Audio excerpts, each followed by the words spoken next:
Sen, ayan, na-elect na. How do you feel that we have a Senate President na? Well, relieved and happy kasi magagawa na namin yung trabaho namin. Mhm.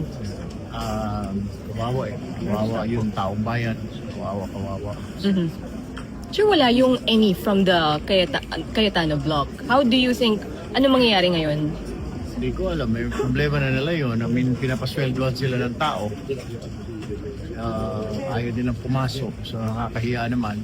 Being paid. Tapos, hindi naman katrabaho. No word from them, sir, before the special session. Tayo. Nagbo-boycott na naman. Pero bahala sila, mag-boycott. 13 kami, so we can go on and on.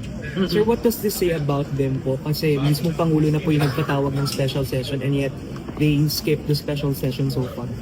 Wala, nagpapakita lang siguro, nagpaprotesta sila, what have you, di ba? Pero hindi mo pwedeng protesta because ang nakasalalay dito yung mga batas, pending laws and mga bills. Isa-sacrifice mo yun dahil ito naglalaban ka na, hindi mo na maintindihan, hindi naman talaga pinaglalaban na prinsipyo.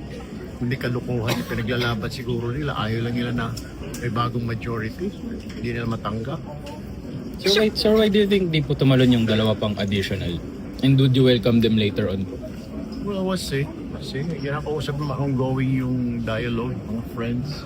So possible madagdagan, sir?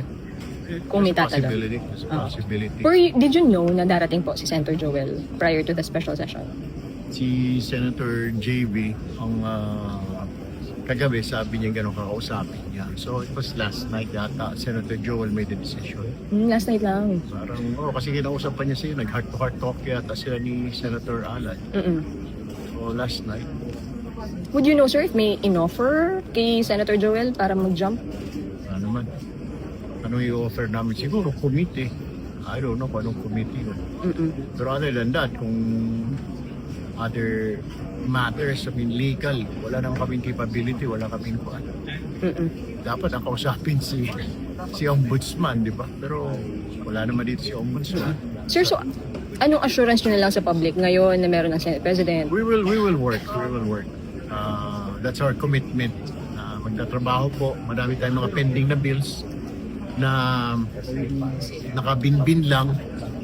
Tapos mamaya-maya yung CA i-convene para doon sa 5 kawawang mga koronel para mag-general. Inabutan na halos ng retirement. Tapos yung 2 Filipino basketball players, PhilAm. Tapos yun, yung mga bills dito na kailangan ipasa na. Actually, isa pa nga kay Senadora Loren nito. Siya yung author. Thank you, Senator.